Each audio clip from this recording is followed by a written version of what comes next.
வணக்கம் நண்பர்களே, எல்லோரும் எப்படி இருக்கீங்க? நலமாக இருக்கீங்களா?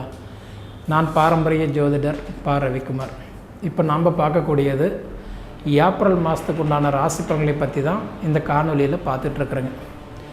ஏப்ரல் மாதம் பிறக்கக்கூடிய தருணம் பார்த்திங்கன்னா ஏப்ரல் மாதம் 1ஆம் தேதி திங்கட்கிழமை அதிகாலையில் மூலம் நட்சத்திரம் 1ஆம் பாதத்தில் தனுசு ராசியில் தனுசு லக்னத்தில் கேது பகவானுடைய திசையில் 242 டிகிரியில் தாங்க இந்த உடைய மாதம் பிறக்கப்படுது. அப்படி பிறக்கக்கூடிய இந்த தருணத்தில் பார்த்திங்கன்னா காலப்புருஷ தத்துவத்துப்படி 11வது ராசியான கும்பராசிக்கு என்னென்ன மாற்றங்களை கொடுக்க போகிறாரு அதை பற்றி தான் இந்த காணொலியில் இப்போ பார்க்க போகிறோம். சரிங்களா? கும்பராசிக்கு வரக்கூடிய நட்சத்திரங்கள் முதல்ல என்னென்ன அப்படின்னு பார்த்திங்கன்னா இன்றைக்கி பார்க்கும்போது செவ்வாய் பகவானுடைய நட்சத்திரமான அவிட்ட நட்சத்திரம் 3ஆம் பாதம் 4ஆம் பாதம்.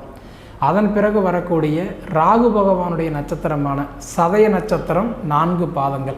அதன் பிறகு வரக்கூடிய குரு பகவானுடைய நட்சத்திரமான அதாவது பூரட்டாதி நட்சத்திரம் 3 பாதங்கள். அப்போ பார்த்திங்கன்னா 3 நட்சத்திரங்கள் 9 பாதங்கள் அடங்கிய மிக ஒரு அருமையான ராசி, மிக ஒரு அற்புதமான ராசி. கிட்டத்தட்ட பார்த்திங்க அப்படின்னா இந்த கும்பராசி. இந்த கும்பராசிக்கு அதிபதி யார் அப்படின்னு நம்ம பார்த்தோம் அப்படின்னா இன்றைக்கி கும்பராசிக்கு அதிபதி சனி பகவான். மகர ராசிக்கும் கும்பராசிக்கு அதிபதி யாருன்னா சனி பகவான். அப்படி இருக்கும்போது இந்த உடைய கும்பராசியில் பிறந்தவங்களுக்கு அதாவதுன்றது போக வேண்டிய ஆலயம் அப்படின்னு பார்த்தீங்கன்னா குற்றாலீஸ்வரர் போய் கும்பிட்டு வர்றது கண்டிப்பாக ரொம்ப நல்லது. அதாவது சிவனை வழிபடுறது நமக்கு ரொம்ப நல்லதுங்க. அப்படி இருக்கும்போது இந்த ராசிக்குன்றதை பார்க்கும்போது இப்போ 1ஆம் பாவகத்துக்கும் இன்றைக்கி 12ஆம் பாவகத்துக்கும் அதிபதி யார் அப்படின்னு பார்த்தீங்கன்னா சனி பகவான். அதாவது மகர ராசிக்கும் கும்பராசிக்கும் அதிபதி யாருன்னா சனி. இப்போ சனி 1ஆம் இடத்துல இப்போ ஜென்மத்தில் இருக்கிறாரு, அதுவும் ஆட்சியாக இருக்கிறாரு. இப்போ சனி ஜென்மத்தில் இருக்கும்போது கண்டிப்பாக இப்போ 7 சனி இல்லைங்களா, ஜென்மச்சனி இல்லைங்களா. அதனால் பார்த்திங்கன்னா ஜென்மத்தில் வந்தது செருப்பால் அடித்தாலும் போகாதுன்னு சொல்லுவாங்க. ஏன்னா இப்போ உங்களுடைய நேரம் பார்த்திங்கன்னா ரொம்ப கவனமாக இருக்கிற நேரம். மண்ணை தொட்ட நஷ்டம், மனையை தொட்ட நஷ்டம், பொண்ணை தொட்ட நஷ்டம், பொருளை தொட்ட நஷ்டம், எதை தொட்டாலுமே பாதிப்புக்கு உண்டான நேரம். கொஞ்சம் ஜாக்கிரதையாக இருக்கணும். ஜாமீனுக்கு எழுத்து போடக்கூடாது, ஒருத்தருக்கு 10 ரூபா வாங்கி கொடுக்கக்கூடாது, நான் இருக்கிறேன்னு ஒருத்தருக்கு சப்போர்ட் பண்ணக்கூடாது. மொத்தத்தில் நல்லதுன்னு போனால் பொல்லாப்புன்ற பேர் வர நேரம் தான் இருக்குது. கொஞ்சம் கவனமாக இருந்துக்கிறது கண்டிப்பாக நல்லதுங்க.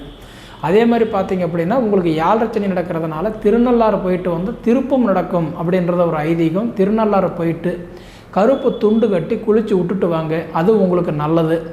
அடுத்தபடி பார்த்திங்க அப்படின்னா இன்றைக்கி நவகிரகத்தை சுற்றுங்க. இன்றைக்கி அதே போல் பார்த்திங்கன்னா எள் விளக்கு போடுங்க. இன்றைக்கி பார்த்திங்கன்னா காகத்துக்கு சனிக்கிழமை எள்ளும் சோறு கலந்து காகத்தை வைக்கிறது நல்லது. ஏன்னா உங்களுக்கு சனியோடைய ஆதிக்கம் இப்போ கொஞ்சம் அதிகமாக இருக்கிறதுனால பிடிவாதம் குறைச்சிருங்க, கோபமெல்லாம் குறைச்சிக்கோங்க, பொறுமையாக இருங்க. வண்டி வாகனத்தில் முடிஞ்ச வரைக்கும் கொஞ்சம் கவனமாக இருங்க, கண்டிப்பாக நல்லது. அதே மாதிரி இப்போ கணவனுக்கும் மனைவிக்கெல்லாம் பார்த்திங்கன்னா சின்ன சின்ன மன சங்கடங்கள் எல்லாம் வரும். ஏன்னா 7ரையுடைய வேலை என்ன அப்படின்னா நல்லா இருக்கிற குடும்பத்தில் சண்டை மூட்டிட்டு போகிறவன் தான் சனி பகவான். அதனால் கொஞ்சம் கவனமாக இருக்கிறது கணவன் மனைவிக்குள்ளார கொஞ்சம் நல்லது.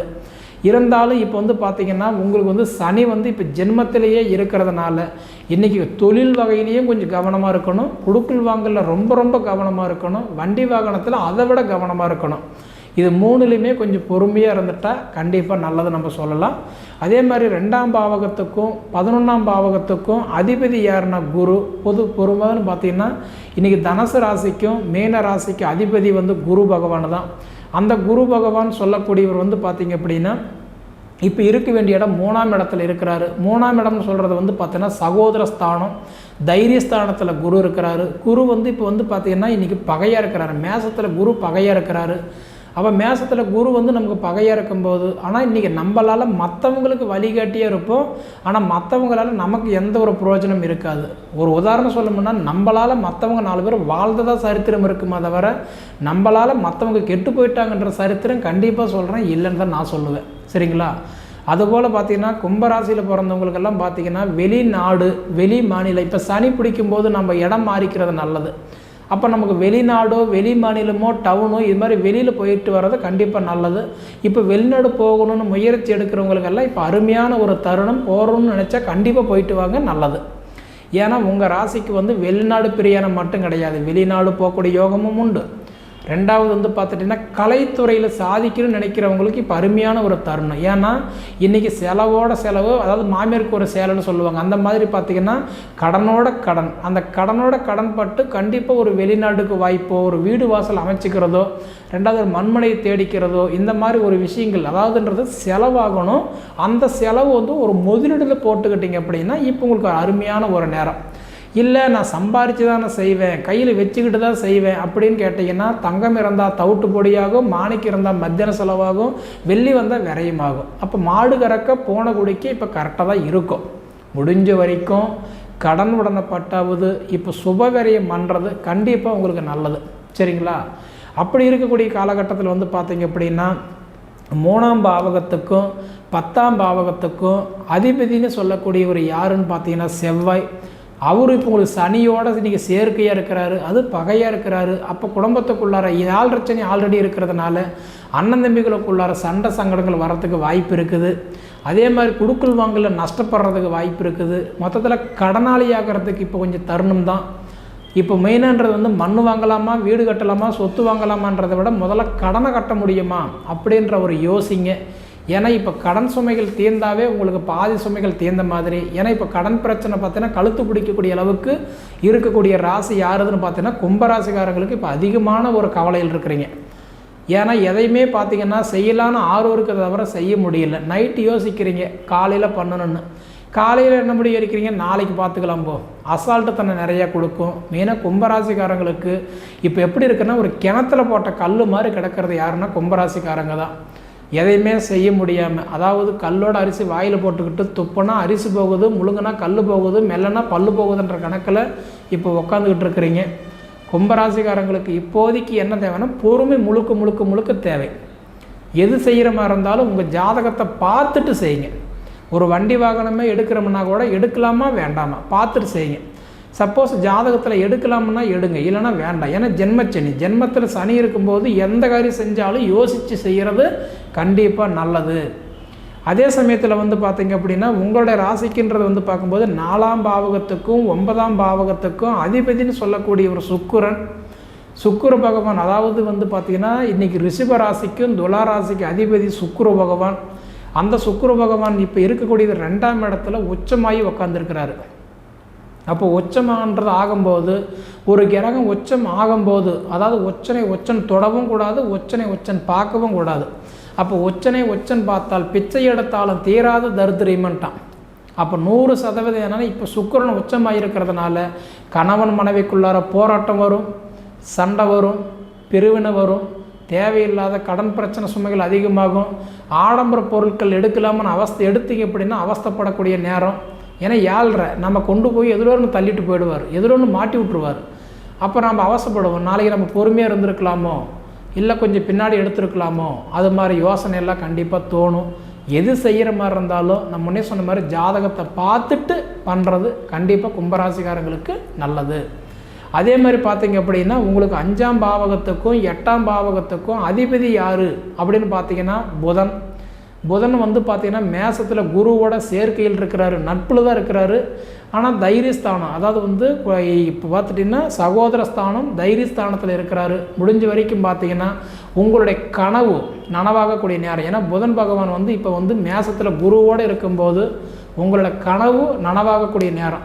வண்டி வாங்கலாமா, வீடு வாங்கலாமா, இடம் வாங்கலாமா, பூமி வாங்கலாமா, தொழில் தொடங்கலாமா, இது எல்லாமே தூண்டுதல் கொடுக்கக்கூடிய கிரகம் யாருன்னா புதன் தான். புதன் நினச்சாருன்னா கண்டிப்பாக எதுவுமே செய்வார். அது குருவோடு சேர்ந்து இருக்கும்போது என்ன பண்ணுவார், ஆக்ரோஷமாக இருப்பார். பண்ணணும், பண்ணியே தீரணும், மற்றவங்களுக்கு முன்னாடி நம்ம அப்படி வாழணும், இப்படி வாழணும், நல்லா கௌரவமாக வாழணும் ஆசைப்படுவோம். 1000 ரூபா சம்பாரிச்சா 5000 ரூபாய்க்கு நம்ம பிளான் போடுவோம். ஏன்னா அந்த மாதிரி நேரம் தான் இப்போ நடந்துகிட்ருக்குது. ஏன்னா சனி தள்ளிவிட்டு போயிடுவான், ஏதோ ஒரு வகையில் மாட்டிட்டு போயிடுவான். அதனால் கொஞ்சம் கவனமாக இருக்கிறது நல்லது. யோசித்து பண்ணுங்கள். எது செய்கிற மாதிரி இருந்தாலும் நான் முன்னே சொன்ன மாதிரி சுய ஜாதகம் பார்த்துட்டு பண்ணுங்கள். சரிங்களா? கும்பராசிக்காரங்களுக்கு படிப்பு கொஞ்சம் தாமதம்னா ஏன்னா 7.5 சனியில் படிப்பு எவ்வளோ படித்தாலும் மைண்டில் யாராது.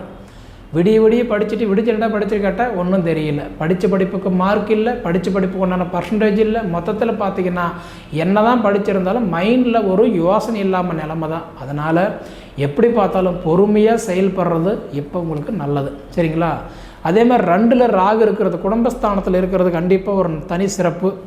ஏன்னா இப்போ குரு வந்து ராகு வந்து பார்த்திங்கன்னா மீனத்தில் இருக்கிறாரு. மீனத்தில் வந்து ராகு இருக்கும்போது கண்டிப்பாக நல்லது தான். ஏன்னா குடும்பஸ்தானம் தனஸ்தானத்தில் இருக்கிறாரு. ராகு நல்ல இடத்துல தான் இருக்கிறாரு. உங்களுக்கு ஓரளவுக்கு சப்போர்ட் பண்ணுவார். இன்னை வரைக்கும் ஓரளவுக்கு நல்லதும் பண்ணிகிட்டு இருக்கிறாருன்றது கூட சொல்லலாம். அதே மாதிரி கேது வந்து 8ல் இருக்கிறதுனால ஹெல்த்து பிரச்சனையும் வரும். மனைவி நல்லா இருந்தால் மக்களுக்கு நல்லா இல்லை, மக்கள் நல்லா இருந்தால் தாய் தந்தை நல்லா இல்லை, தாய் தந்தை நல்லா இருந்தால் உங்களுக்கு நல்லா இல்லை. எல்லாம் நல்லா இருந்தால் கை கேட்டுறது வாய் கேட்டல, வாய் கேட்டுறது கை கேட்டல. ஜானு ஏறனா முளம் சரியுது. மொத்தத்தில் உங்களுடைய நிலைமை எப்படி இருக்குதுன்னா, நான் முன்னே சொன்ன மாதிரி எதை சாப்பிட்டா நம்ம பித்தம் தெளியுமோன்ற இடத்துல இருக்கிறீங்க. கொஞ்சம் கவனமாக இருங்க, நிதானமாக செயல்படுங்க, ஜாதகத்தை பார்த்துட்டு செய்யுங்க. நான் ஏன் இவ்வளோ தூரம் சொல்கிறேன் அப்படின்னா, பொது பலன் நம்ம பேசும்போது என்ன பண்ணுறோம்னா ஒருத்தருடைய ராசி வச்சு தான் நம்ம பலனை சொல்கிறோம். ஆனால் ஒருத்தருடைய ஜாதகத்தை பார்க்கும்போது லக்னத்தை வச்சு சொல்கிறோம் இல்லைங்களா? அதனால் உங்கள் லக்னத்தை வச்சு உங்கள் சுய ஜாதகம் பார்த்து பண்ணலாமா வேண்டாமான்னு தெரிஞ்சுக்கிட்டு பண்ணுறது கண்டிப்பாக சொல்கிறேன், முழுக்க உங்களுக்கு நல்லதுங்க. சரிங்களா?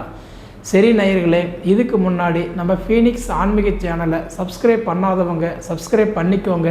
உங்கள் நண்பர்களுக்கு ஷேர் பண்ணுங்கள். அப்போ தான் நம்ம எடுக்கக்கூடிய ஒவ்வொரு காணொலியும் தொடர்ச்சி நீங்கள் பார்க்க முடியும்.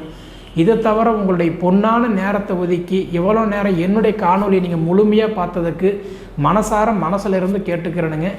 நன்றி.